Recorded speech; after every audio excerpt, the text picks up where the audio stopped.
What's up guys and gals, and welcome back to another Division 2 build video. If you happen to be new to the channel or you're just enjoying the content, then be sure to ground and pound that like and subscribe button. And reach up there, trigger the bell, and turn on post notifications so that way you never miss a live stream or a video that is uploaded. Also, there are tons of links in the description below. Feel free to check them out. If you'd like to support the channel and become an exclusive member of the Guerrilla Nation, you'll receive some custom emojis, some loyalty badges, one-on-ones with me, myself, if you're on PS4, help with your builds, and tons of other perks as such as, even exclusive videos that are only for our exclusive members. So if that's something you're wanting to do, then check out the links in the description below. So, many of you asked in one of the previous videos I've done as far as how to increase your overall damage of your build, and you wanted to know all my particular stats of every single piece. So this is what I decided to do today, is actually reveal that to you. Now the LMG version is called the Division Evangelist. If you, all my pestification brothers out there, you can go check that out for the LMG version, but this is the AR version. So without further ado, and enough of my rambling, let's hop into it. So as you can see, we are running 3-piece yaw gear, 2 Heliguard, and then 1 Fenris. But before we get into the gear, let's start with the weapons. Yes, I do have the Eagle Bearer, but you can use whatever AR is your personal preference. I don't necessarily use it for its damage or whatnot for this particular build. I just use it for its holstered talent. But its base damage is 33.5k, but I'm utilizing it, like I stated, as far as the holstered talent of Protected Fire. While holstered, gain plus 10% bonus armor while firing your current weapon. And then this kind of synergizes with the other holstered talents, such as on my sidearm of Protected Reload. While equipped, this weapon gains 10% bonus armor while reloading. So far, as I'm shooting or when I'm reloading, I'm getting 10% bonus armor. And then as far as the main primary weapon of choice is the custom P416, only a 497 gear score, 27.1k base with Ranger. Every 5 meters you are from the target grants plus 2% weapon damage. And of course you want Allegro. And then we have another Protected Deploy. While equipped, this weapon grants 10% bonus armor while deploying a skill. So as you can see, regardless whether I'm deploying a skill, I'm reloading, or I'm shooting my weapon, I'm always getting a 10% proc of bonus armor. Works out really nice and handy and increases my survivability. Now let's hop into the gear itself. Like I stated, 3-piece yaw gear, so let's start with the mask. Now if you have one with better defensive damage to elites, then your stats will actually reflect that. But the best one I have been able to find so far is 2.5% health, 36% damage to elites, and of course 10% hard hitting, for a total of 46% total damage to elites on this mask. And for having that 3-piece yaw gear, before I go any further, you get 10% weapon handling, 8% hazard protection, and then 5% weapon damage. The only other brand set that offers you additional weapon damage for having 3 pieces, that would be Providence Defense. And Providence Defense, for those 3 pieces, you get skill power, health, and weapon damage. If that's something that's more up your alley and you want a little bit more health or a little bit more skill power, then Providence Defense will probably be something that you would lean further to instead of yaw gear. But the reason why I like yaw gear, because it seems to be more geared toward DPS builds versus along the likes of more or less hybrid builds like Providence Defense is. Because I much rather have the weapon handling, especially if I'm using an unhinged LMG, things of that nature, and then of course any additional hazard protection is good. And now let's go on to the chest piece. The chest piece has 12% total armor, 21,286 armor, and then 13.5% weapon damage with Hardened. Now I wish that this had more armor to it, but it just goes to show you that you can utilize a build and don't necessarily have to have talents like Unstoppable Force, Unbreakable, Berserk, things of that nature to actually be really effective. Just having Hardened on your chest is good enough. And then it has 2 mod slots. 1 defensive mod slot, and I have it in 4635 armor, 3.5% total armor, and then 406 armor regen. And then in the offensive mod slot, we have 5% assault rifle damage, 1.5% all weapon damage. And for this chest piece alone, we're getting 20% weapon damage to our assault rifle. Now to the third and final piece. It is the yaw gear gloves, 8991 health, 11% assault rifle damage, and then of course devastating, which gives me an additional plus 5% weapon damage. So for these gloves alone, that's 16% weapon damage. Now let's move on to the Heliegard, starting with the holster. It's a Heliegard holster, 42,748 health, 371 skill power, and mainly I'm going with it just because of the high health and a little bit of skill power, and even though it's not much, but with the auxiliary mods, it still gives me a little bit more in my chem launcher if I'm needing a heal.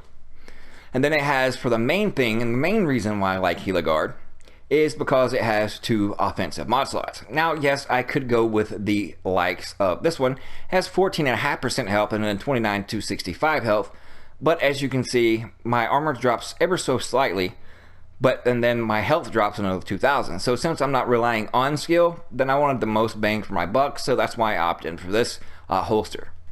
But the mod slots, I have 5% assault rifle damage and 1.5% all weapon damage in one, and then the other 5% assault rifle damage and then 1.5% all weapon damage, for a total of 13% weapon damage going to my assault rifle. So that's 13 here, 16 here, 20 here. You can do the math. Now on to the backpack. The only thing that I would change more or less on this backpack is really 2 things. As always, higher armor value, and then actually a secondary talent on it that I can actually utilize. Right now it has Safeguard, and I don't really have one with the anything better, I should say, to put in its place. But if I had a choice, I'd probably go with Efficient here, because if I'm having to use a lot of armor kits, and let's say I'm on Heroic, things of that nature, or even the Raid, then it would help me to conserve and be able to utilize the most armor kits that I can, acquire. But it has an offensive mod slot and a defensive mod slot, and the offensive 5% assault rifle damage and then 1% weapon damage, and then a defensive slot 5268 armor, 3% protection from elites, and then 2.5% total armor. So far, just out of those pieces, we have 4 offensive mod slots, and each one has 6.5% weapon damage going to my AR, and this one has 6. So yeah, that's up to about 28% weapon damage just going to my AR just from these offensive mod slots. And now the only piece and the only reasons why I have this knee pads and not something else is because of one piece Fenris gives you the 10% assault rifle damage, and of course Fenris can have 2 talents on them. In this case, we're utilizing hard hitting, the 10% damage to elites, and of course patience. After being in cover for 5 seconds, armor repairs by 5% every second. So it does come in really, really handy, and also will help increase and then further your survivability. So if you're in cover for over 5 seconds, every second after that, you're gaining 5%. And then of course with our rifled holstered talents and then our third slot talents in general, whether we're shooting, deploying a skill, or whatever the case, we're getting 10% bonus armor for all that, and then of course patience kicked in. That tremendously increases survivability, so that way you can be out of cover and laying away more damage and inflicting more damage on NPCs, and then instead of running and cowering behind something and waiting to heal up. So it is very effective. So moving on, if you see this, the way it's set up right now, going to my character sheet with just the custom P416, I only have 69% damage to elites. And 69% damage to elites is good for the majority of all things in the game, but, yes, there's a but. But when it comes to things like the raid or something really heroic mission concerned, then there's always other viable options, such as the likes of this gloves that I can just switch out. Yes, I lose a little bit of health, but I still have 10% assault rifle damage, and then instead of devastating, I have hard hitting. So I always have a backup plan, and to every build that I do in every build video, such as like things like when they involve knee pads or gloves and I'm utilizing it for either PvP or PvE, then I always have a backup. So I can just switch out one piece and I have it for PvE things, or I can just switch out another different piece, such as the backpack on this particular build that increases my armor, and then I can actually use it for PvP as well. But it goes to show you that you need to be prepared for all situations. And unlike, I don't like necessarily making 2 builds to do 2 different things, such as like the ODZ or the normalized, but it is what it is. So I'm always prepared for whatever situation, and also other players that I come in contact with in the Dark Zone. When I choose to switch things out and go more of a PvP side of it, I always like to be prepared in those situations too. So that's why, like when I run a Berserk build, then I'll have one with patience and with, of course, what's the name of that talent? Cloaked. Yes. When your armor is depleted, nearby enemy skills are disrupted for 10 seconds. So depending on the situation and how other players are playing, then it's always good to have like a backup or a go-to to kind of somewhat counter their tactics and how they are playing. Because if you're constantly getting pushed, and since you want your armor, destroyed anyways with a berserk build, then cloak does come in handy. So the same, laws I guess apply to this one. In my opinion, as far as I would go with more overall weapon damage for just your normal PvE activities. But if I want to do something like the raid, then of course I would switch out and then go to this particular gloves, and then my base damage is actually 26.3 and then 32.5 on my eagle, and of course 28.2 on an AK. So let's finish going over our character sheet. With those new gloves equipped, 26 to 60, then of course we're not going off crit, 2.2 second reload time, 34% all weapon damage bonus, and then a 55% assault rifle damage bonus for a total of 89. Now it would be higher if I switch back to these gloves, as you'll see me do now, and then we go to our character sheet, and then we go down and we'll see we're at 39% all weapon damage and then a 56% assault rifle damage. So now we're at 94% weapon damage. Excuse me, 95.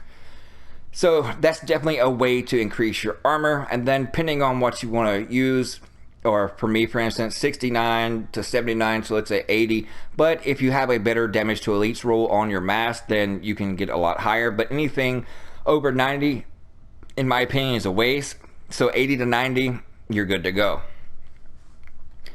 And then of course we have the 29% baked in damage to health, 336 armor, 10% armor on kill, 16,801 armor regen, 97,849 health, 48,925 health regen, and then 28% hazard protection, bleed, blind, burn, confuse, disrupt, shock, and poison. And of course Chem Launcher 1340, it only heals I think for like 77k, which is, with all the other things we have synergizing together as far as the patience, along with the talents on each of our weapons, you have tons of survivability. But I hope this answered all your questions as far as, the specifics of this particular build. And, this is not necessarily definitely this is the way you should and have it, because everything in this game, just like the pieces that you have, you may have better pieces than what I do, and this is just more or less a roadmap on how to get there. And then with better stats on these particular pieces, then that's going to reflect on your build, and there's probably some of you out there that have better builds. But I just wanted to answer those questions and show you all as far as, and answer the questions you was asking as far as the rest of my stats on this build. So I hope you enjoyed it. I hope I answered all your questions. If I, spoke improper grammar, all you grammar Nazis out there, apologies, don't rape me in the comment section. But I appreciate each and every one of you. We're definitely on our way to 10k subs, and I can't thank you enough. I'm humbled. But thank you guys so much for tuning in. Appreciate you all. We'll see you fudging later.